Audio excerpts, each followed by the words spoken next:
Hello, classmates. This is Hannah. I'll be doing my final presentation and final essay on a comparison with the Days of Abandonment and the Neapolitan series. I'll be going over various themes, styling, and mechanisms that are parallels within the two as well as their differences.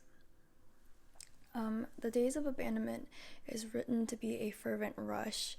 It's still reiterating the same ideas as the Neapolitan series, but its contrasting delivery and styling brings something new to what we experience with the Neapolitan books. After reading some of Ferrante's other works outside of the Neapolitan series, what you realize is that Ferrante tells the same stories with interchanging perspective and circumstance, which is remarkable. It's one of the reasons why whichever book it is that you choose to read, they feel really personal and familiar. Ferrante's writing is reflective of the same emotions and events even between their different books, and this interlacing shows a larger perspective of how her writing is not focused on really presenting individual characters, but more so utilizing these different people to show the connections and common systems to which run society as a whole.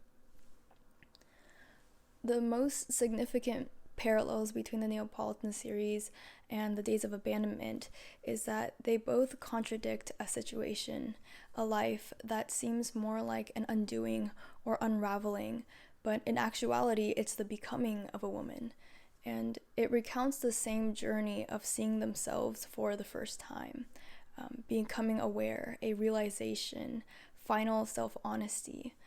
Both pieces are drenched in that rawness of what it means to grow up as a woman in this world, or better said, learning self-acceptance and maintaining purpose in a world that's set to be hostile towards you as a specific individual. And it's this evolution in these women's identity to themselves that interlaces the rest of the themes and events together. Now, when you first read The Days of Abandonment, you start off expecting there to be similarities in the more obvious themes from the Neapolitan series dealing with marriage, but the central idea is actually abandonment, as included in the title. Of course, this is delivered in the Days of Abandonment through the ruined marriage life of Olga, but it's a central theme that covers much more depth outside of that. Throughout the Neapolitan series, the idea of abandonment is consistently discussed through the character relations, events, and symbolisms. It's explored in the Neapolitan series in extent, whereas with the Days of Abandonment, we get a much more refined viewpoint of the theme. There's an interesting theme that can be observed more clearly in the Days of Abandonment. It's the usage of mirroring. Now, this actually does parallel with the Neapolitan series, as Lila and Lanu are essentially reflections of one another as much as they are juxtaposed to one another. And the delivery of mirroring is different in the Neapolitan series and the Days of Abandonment, but it's utilized by both for the same purpose. The Days of Abandonment explores Olga finally seeing herself, her reflection, through snippets of herself after her marriage is undone. And in the Neapolitan series, it's this contrasting yet conflated binding of Lila and Lanu, as Lanu ends up understanding that reflection as the series progresses. There's also a comparison that can be made with the two dolls from the Neapolitan series and Odo the dog in the Days of Abandonment, as they both serve as reflections of our main characters. Another commonality in the Neapolitan series and the Days of Abandonment is fixation. The obsession Olga and Lanu have on the woman of desire. This fixation includes how they are sexually aroused by the idea of being the other woman to whom hold their man's attention. The Days of Abandonment highlights the idea of what women need to be for men, which is also encountered with the concept of ineluctability that's explored in the Neapolitan series. In both cases, wives are shown to be a dispensable position, one that for the woman can only be attained by getting consumed whole. And Ferrante describes how the men essentially need a mother figure to take care of them while they can feel self-righteous for providing for the family.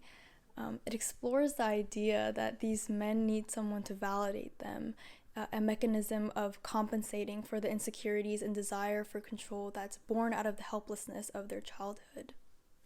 They find stability in possession and unfortunately play into the repetition of the broken homes that they grew up in. And once women go anywhere near self-identity, they're ultimately repulsed by men. An interesting contrast between the books would be the roles in observation. Our narrators in Neapolitan, Lanu serves as an observer.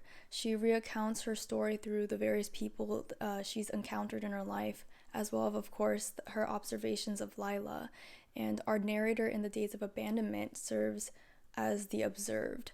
Olga is truly our single character of focus, and this allows the Days of Abandonment to have an effect of making you feel static alongside the narrator for a feverish sequence that seems to never end and yet is raced through, whereas the Neapolitan series, in contrast, holds much more density and there's much more ability for development in our narrator.